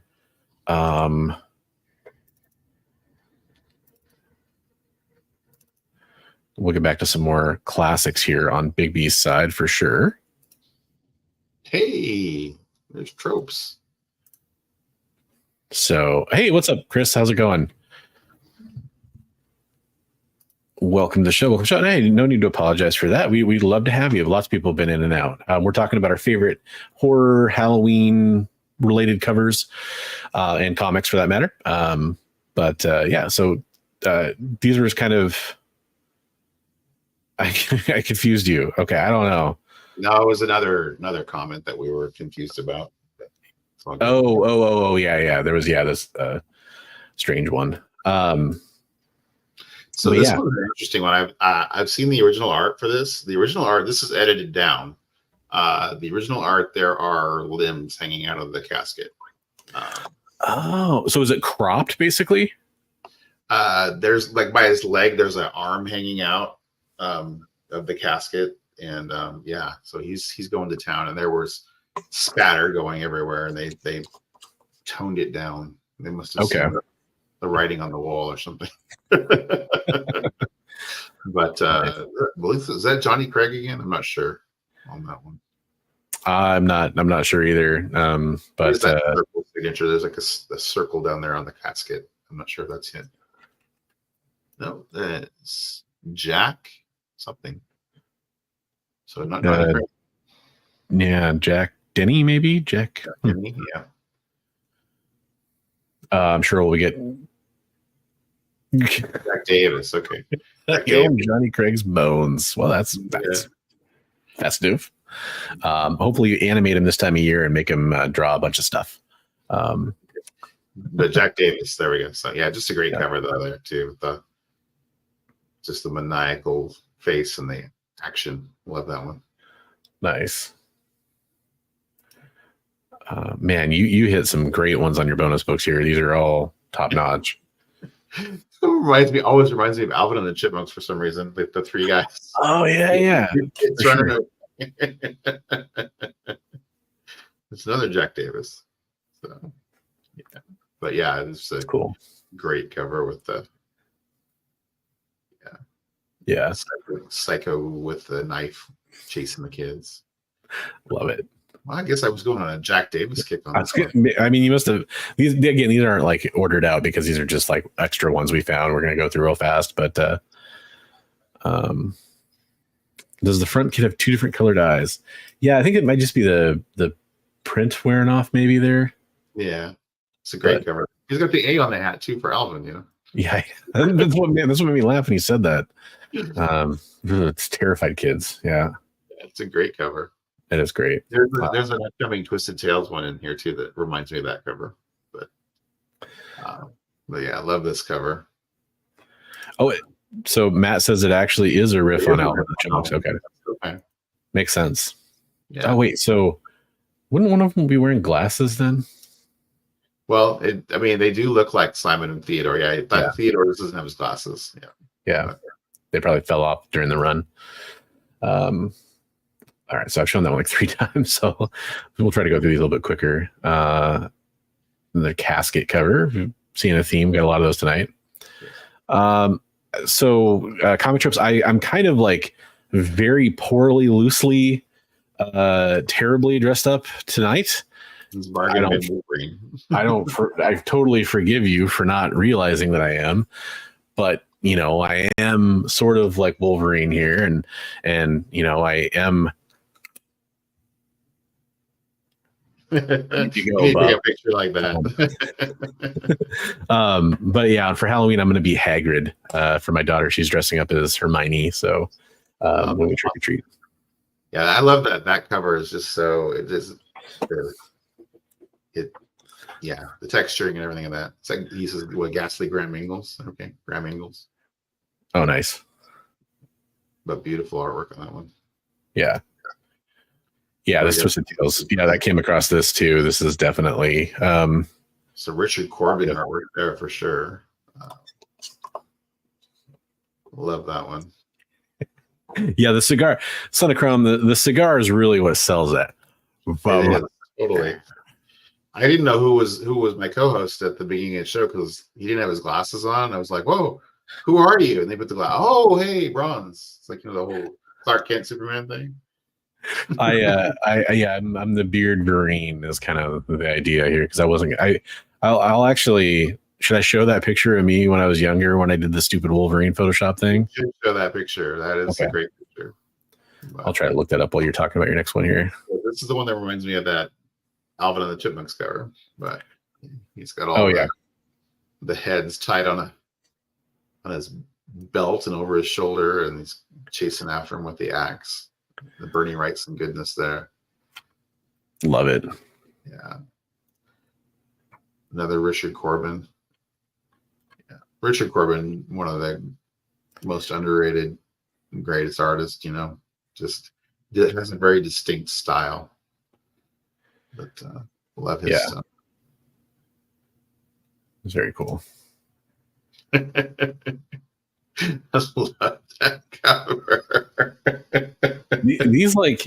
These deranged, like insane. Oh, you know, he's just on the mantle now. You know, like these covers always disturb me.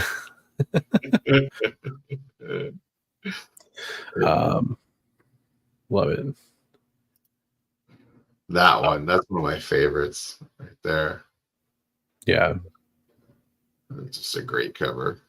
Yeah, good colors. I was hoping to find some of this stuff when we were digging at Frankenstein. I know. Yeah, I was definitely like had my eye on horror comics. I didn't really come across a ton, but I was like, yeah, you know, people aren't really bringing that kind of stuff. It feels like, but it was on my mind. John Bolton. Okay, I love this one. Yeah, they're like kind of like, oh, we're in the, you know, we're relaxing in the hot tub. He's got the worried look on his face, like, hey, I think we're being cooked. He's like, this is fine. Everything's fine. We're all fine now. How are you? Um, That's like, is it soup time yet? What's going on here? Just the look on his face. I love that look on his face. Like, hey, yeah. I think we might be in trouble. Love it. Comic Tropes wanted to know, has a horror comic ever disturbed you after you put it down? Yeah. Yeah, I'd say there's a couple for me, a couple Sandman issues and some of the Walking Dead stuff disturbed me. Specifically the Michonne revenge issue. Yep. That's some stuff with the governor and especially that part. Yeah. Yeah. That one. There's been quite a few where I read them and I'm like, wow, that was good. Wow, that was messed up. Yeah. Yeah. Oh, that's I haven't read it yet, but I've heard. Yeah, I've heard a lot about it. I picked up a big chunk of that at Frankenstein, and I have a whole bunch if you want to read it, Ross. Okay. So. I definitely am interested. Trying to think of anything else has disturbed me.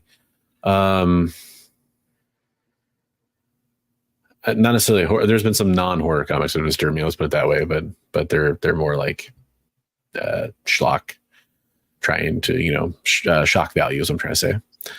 I see a lot of Vertigo stuff. Definitely, it's pretty well written, and very the art is just that's so cool.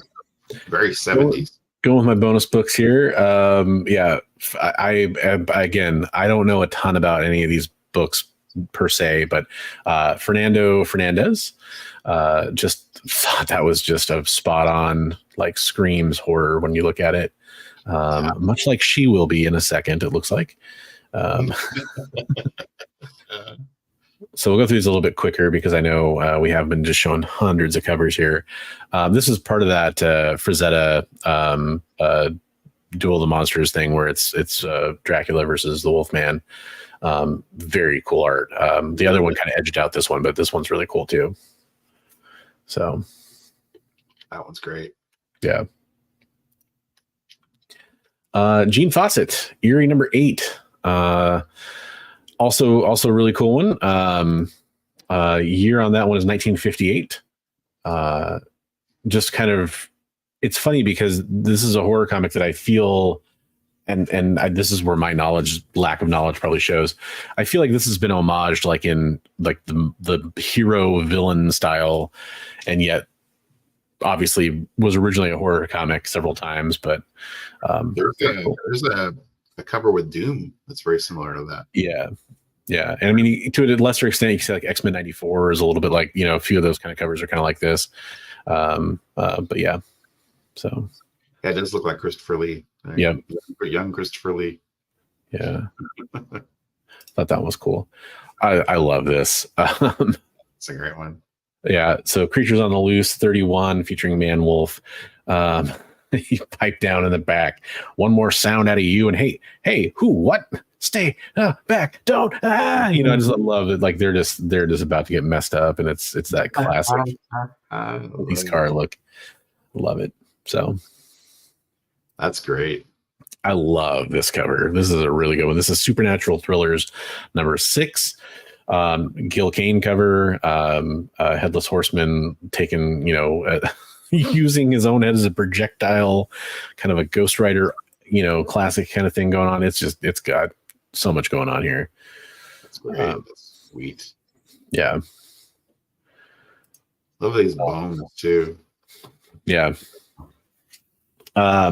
This is Tales from the Crypt. Year on this one was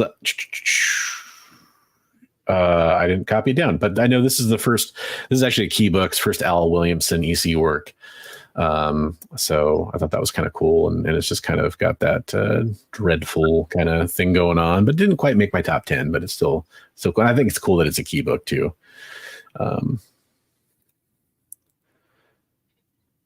Yeah. Jack Davis. Feet stuff going on there.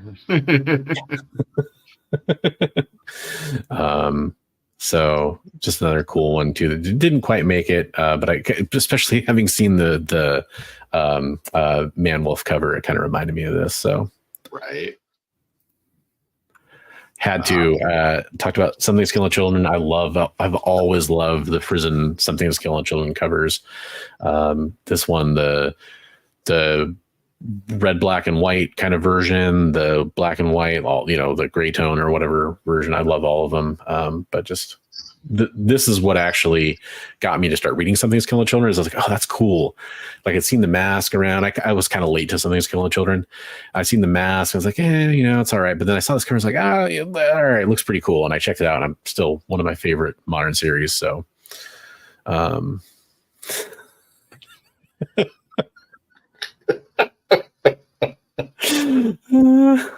wow. So is it like, what's the I don't want to say the low water mark. That's not the right term, but you know what I mean. Is it like 4 or 5? What are we talking about? Halloween royalty in the house. Actual Dracula was awesome in so many ways for helping secure a Chip Zdarsky Spider-Man piece for Heroes. So I am eternally grateful to him for that. I need to talk to you about that a little bit more off screen, Dracula, but welcome to the show. Glad to see you. And again, Halloween royalty here on the occasion for our Halloween show.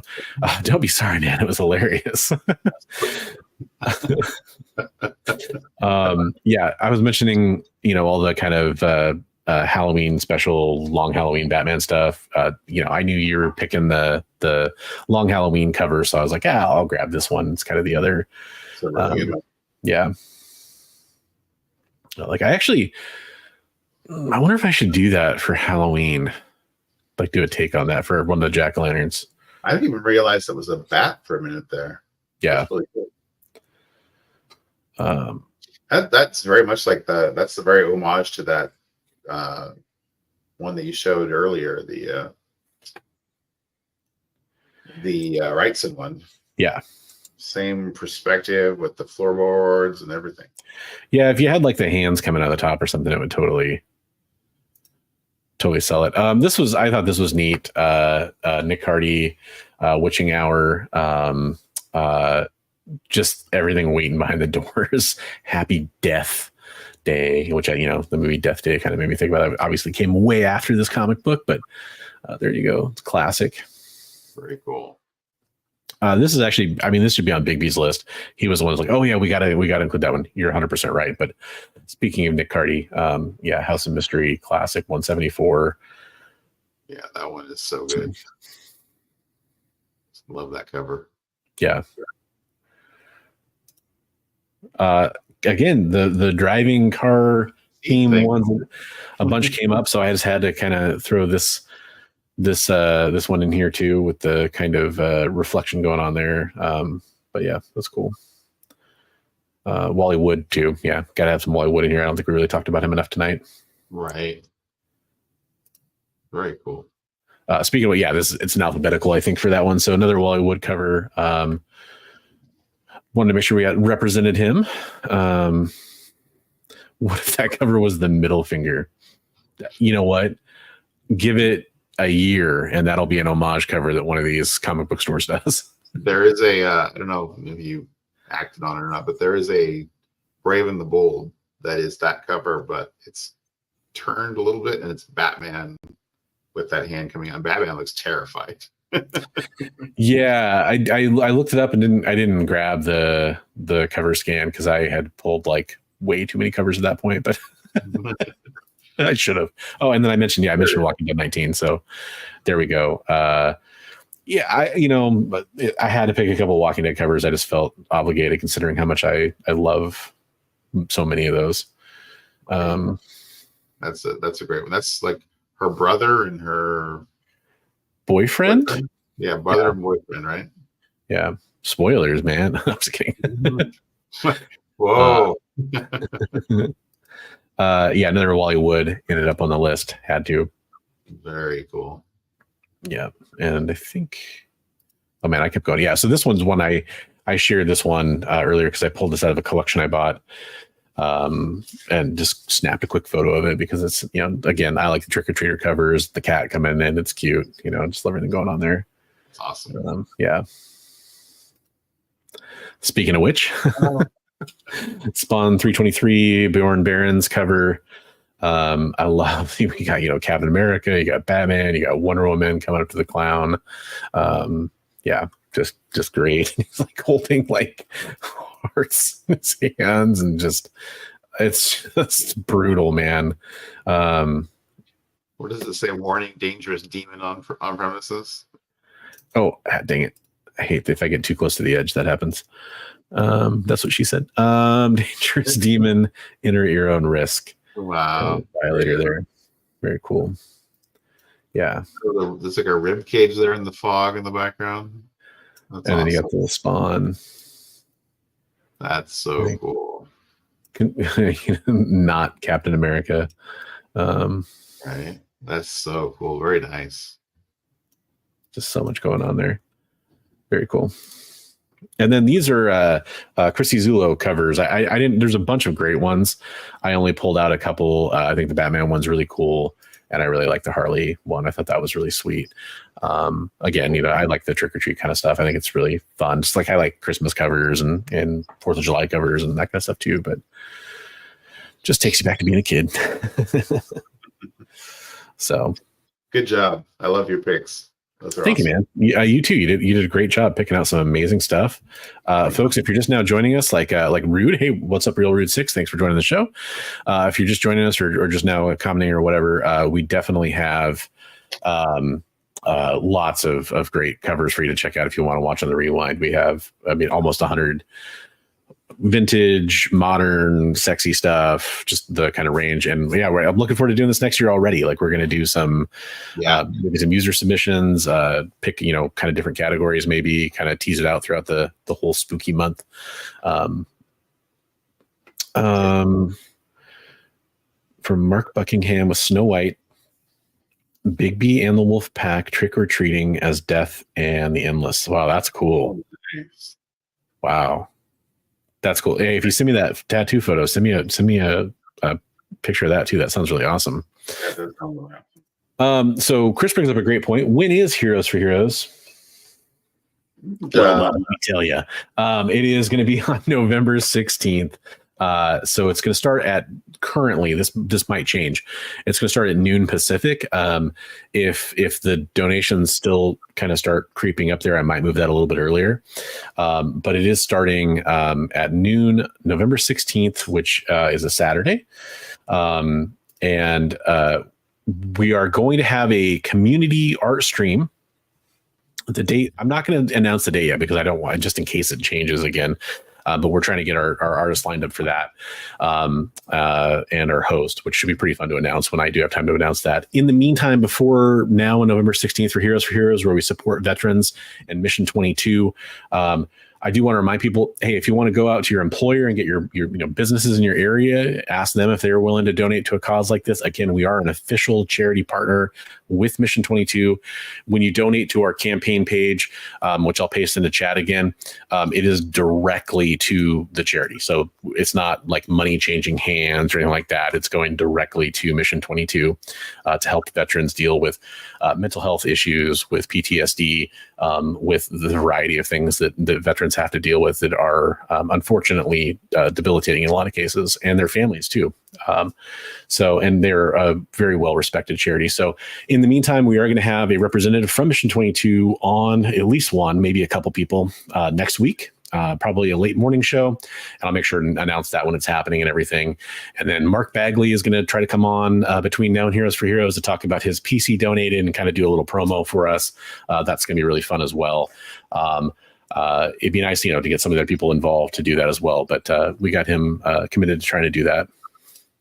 So Comic Trip says, I want to draw G.I. Joe Transformers for the event, but I also work on weekends, so I'm trying to plan ahead. Totally understand. I think we already have our winner, but there is still, if you go to my community page on the Bronze Age Nerd YouTube channel, there is a poll. By and large, it's going to be, I think it was Shockwave and Ravage versus... Ooh, oh boy! Who is the other two?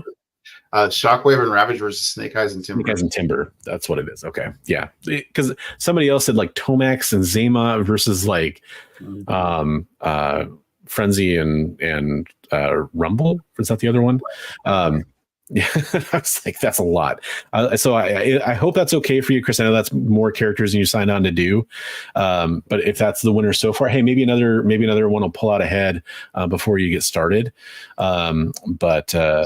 Yeah, so if you're okay with that, if that's too many characters, because I know you just wanted to do like one Joe or one G.I. Joe character and one Transformer character, let us know and we can definitely pare that down. But for those that don't know what we're talking about, Chris is going to do a sketch cover, G.I. Joe Transformer themed sketch cover for the donation for Heroes for Heroes. Yeah, so we have lots of great sketch covers, lots of great original art, lots of great comic books like the piece the comic I showed we got earlier. We got the first Harley Quinn there, along with tons and tons of great comics. We have, Golden Age books and all kinds of fun stuff that everybody's going to love. So I definitely recommend checking out Heroes for Heroes. Link is pasted into the chat. It's also in the description down below. So definitely check that out. Before we do leave, there's a couple things I do want to just kind of remind everybody about. One of which, besides Heroes for Heroes, one of them is that we are just a few subscribers away over on the EXP from that 3,000 mark. If you haven't subscribed to the EXP, I highly recommend it. Another thing too is that we have Castle's Corner is coming back to the EXP.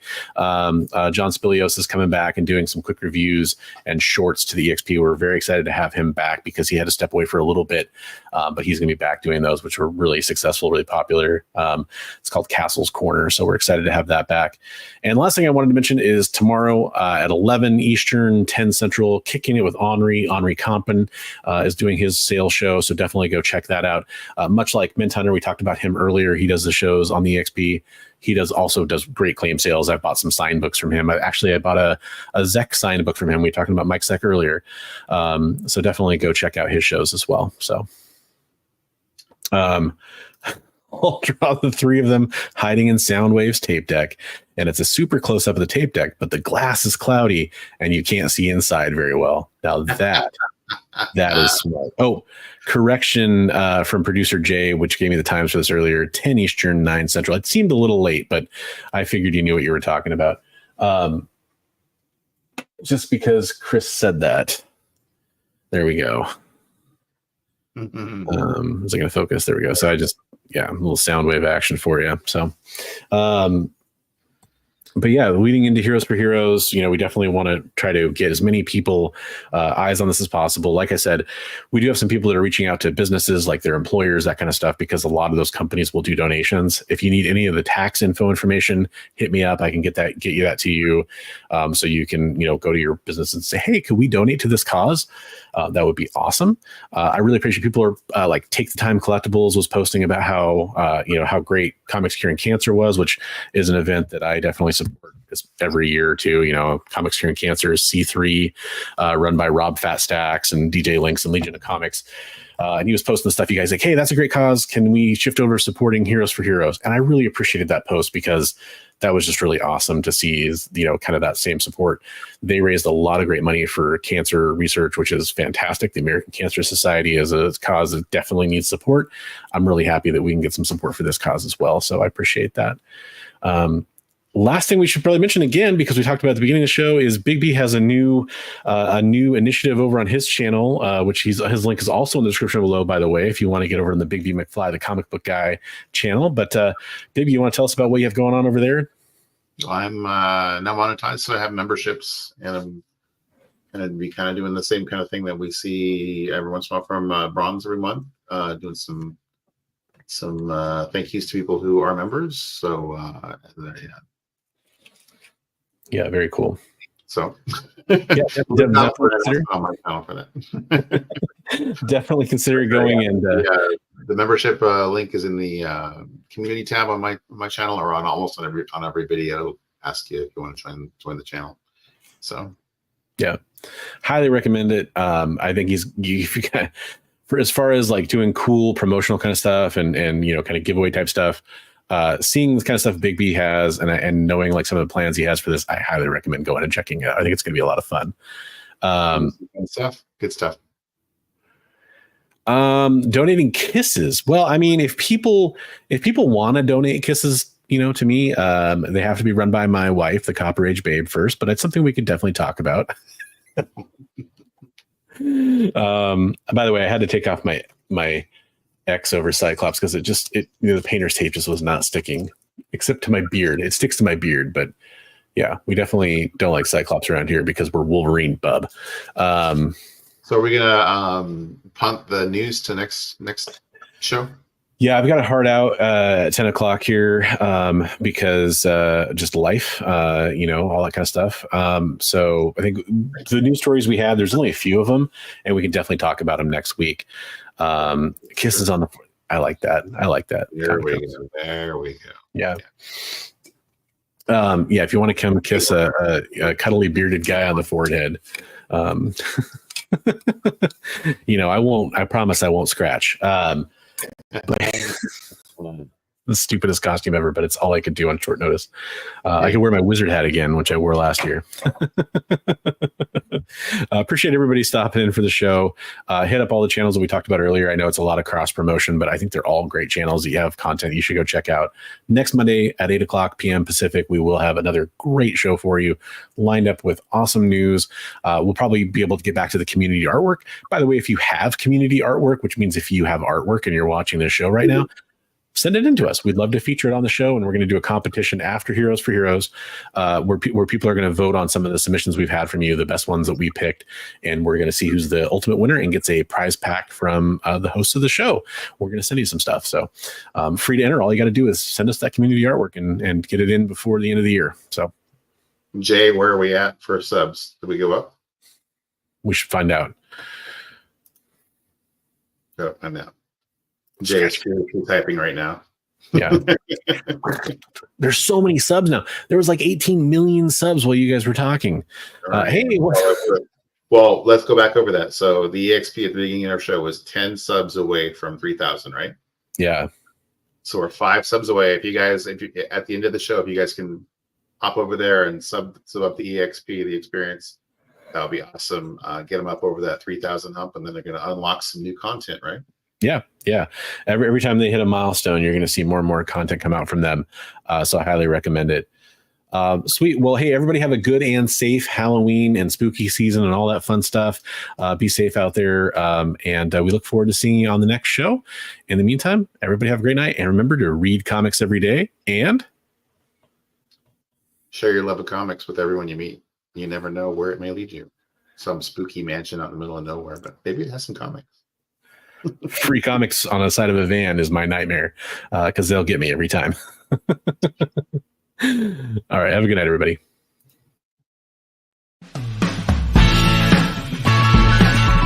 Join the party. Head over to our link tree to find all the links for everywhere the experience is all the time.